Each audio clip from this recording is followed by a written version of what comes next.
Welcome to the Deep Dive, and specifically to AI Brief, episode 272. Our goal today, as always, is to cut right through that digital clutter for you. That's right. We synthesize everything out there to give you the essential insights fast. You get the context you need without digging through it all yourself. And today, we've got some really fascinating developments, things that really capture this moment in AI. Definitely. We're talking hardware wars, collapsing model costs, even AI disrupting the music charts. So, on the list, OpenAI's big raid on Apple for a hardware push, xAI's super cost-efficient Grok 4 fast model. the AI artist Xania Monet landing a, wow, $3 million record deal. Plus everything else happening in AI today and some top tools to check out. Okay, let's dive into that first one, OpenAI and Apple. This sounds like more than just hiring a few engineers. Oh, it is. It's a full-on offensive. OpenAI is seriously signaling hardware ambitions. Think the classic Apple playbook, but turned against Apple itself. So they're poaching Apple hardware teams. Dozens of them. Interface designers, audio experts, manufacturing specialists. And they're not being shy about it. How not shy? Well, the rumors are packages over $1 million for standard engineers, not just executives. They're paying a premium to get that Apple DNA, that experience in launching consumer products at scale. And they have leadership in place for this. Yeah, former Apple exec Tang Tan is heading it up. And the pitch is apparently pretty compelling. What's the pitch? Besides the money, I mean. A big product vision, naturally, but also crucially, less red tape. The promise of moving faster than you can inside a giant corporation like Apple. That's, really appealing to a lot of engineers. Right, the chance to build something new without the layers of bureaucracy. But we've seen hardware plays like this before, trying to create a new kind of device. They often fail. Why would OpenAI succeed? That's the key question. I think the difference is the core technology. Previous attempts were maybe devices looking for a killer app. This is arguably general intelligence looking for the right physical form. Intelligence seeking a body. That's an interesting way to put it. And they're setting up the manufacturing side, too. Yeah. Deals with Luxshare and Gore-Tex, who, make iPhones. So what kind of device are we talking about? Is it a phone killer? Glasses?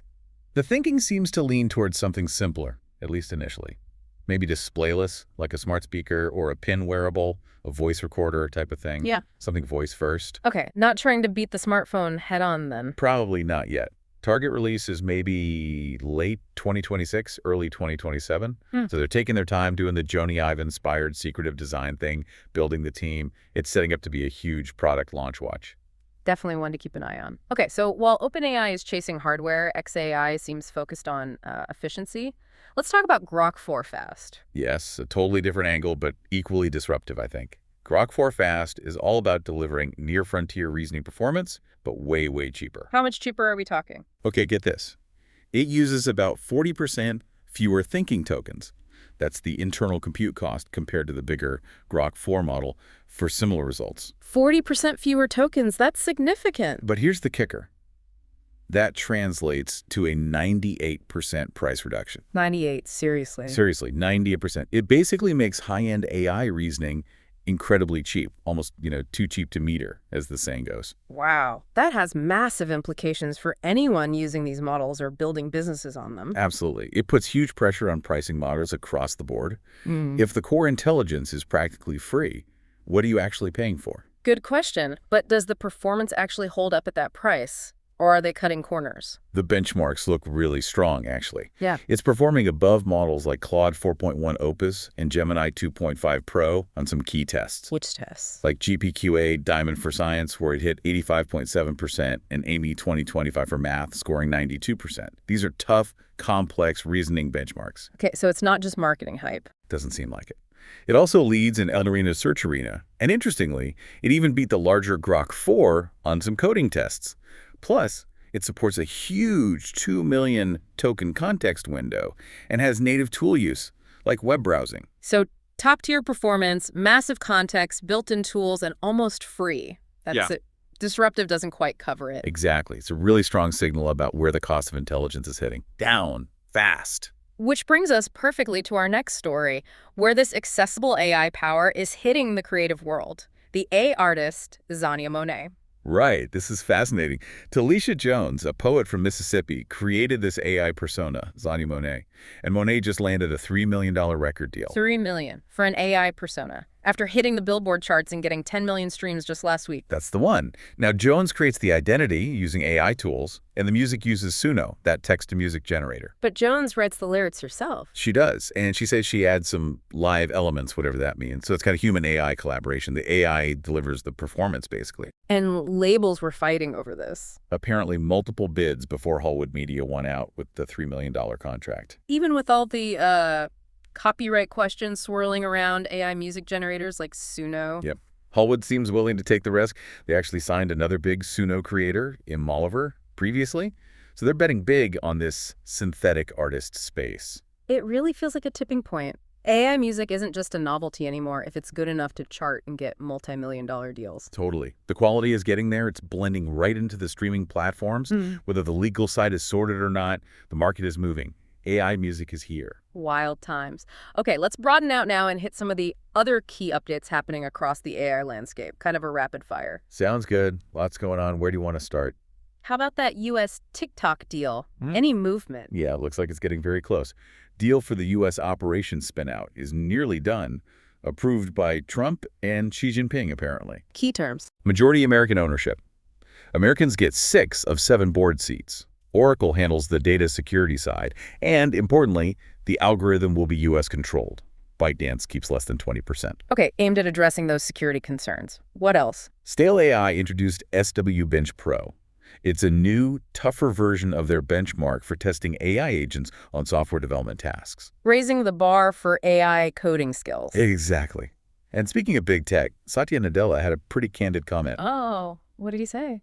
He said he's haunted by the thought of Microsoft becoming irrelevant because of AI, worried that its biggest businesses could lose relevance. Wow, haunted. That's strong language from a CEO. Tells you how seriously they view the potential disruption. Meanwhile, Mistral AI updated its models. Yep. Magistral Small and Medium got a 1.2 update, brings multimodal capabilities, better tool use, performance bumps, keeping pace. And Sam Altman teased something. Yeah, just a post saying OpenAI will release new compute-intensive offerings for pro subscribers soon. More power coming. Tied to that Oracle Meta rumor. Could be related to the general demand. Oracle is reportedly talking to Meta about a huge $20 billion cloud deal for AI training capacity. 20 billion. The scale of these compute deals is just staggering. It really is. And one last thing on the sort of community debate side. Go on. Anthropic's Jan Like called out that big pro-AI super PEC leading the future. The one backed by A16z's, Greg Brockman, others. That's it. Like I said, bad news for AI safety shows that internal friction about speed versus caution is still very much alive. All right, lots of moving parts. Okay, before we wrap, let's quickly highlight some trending AI tools you might want to check out. Good idea. We already hit Grok 4 Fast from XAI. The cost efficiency makes it a must-mention again. Then there's Metaprompt. Simple tool basically helps you make your prompts for other AI models more powerful and effective. Studio 3.0 from 11 Labs, their editing platform, now has new support for video editing. Interesting. And related, Ray 3 from Luma AI. That's a new reasoning video model aiming for studio quality output. For developers, Macroscope. It offers code-based analysis, summaries, even bug detection. Pretty useful. And Framia lets you create videos just by talking to an AI editor. Conversational video creation. Also Envelope, which is an AI agent designed to help you plan and manage events. And finally, Lucy Edit. Edit videos using text, but it preserves the original motion and timing, relevant to the Xania Monet discussion earlier. Lots of tools hitting the market, making things easier or enabling new creative workflows. Okay, so let's try and connect the dots here as we close out. We saw massive cost drops with Grok 4 Fast. And this intense push into hardware from OpenAI poaching Apple talent. It feels like these two trends are linked, right? The intelligence itself is becoming incredibly cheap, almost a commodity. Exactly. So maybe the next big phase isn't just about making AI smarter in the abstract. That race might be plateauing, or at least the cost is plummeting. So the focus shifts. It shifts to deployment. How cheaply and ubiquitously can you get that now cheap intelligence into the physical world, into devices people actually use?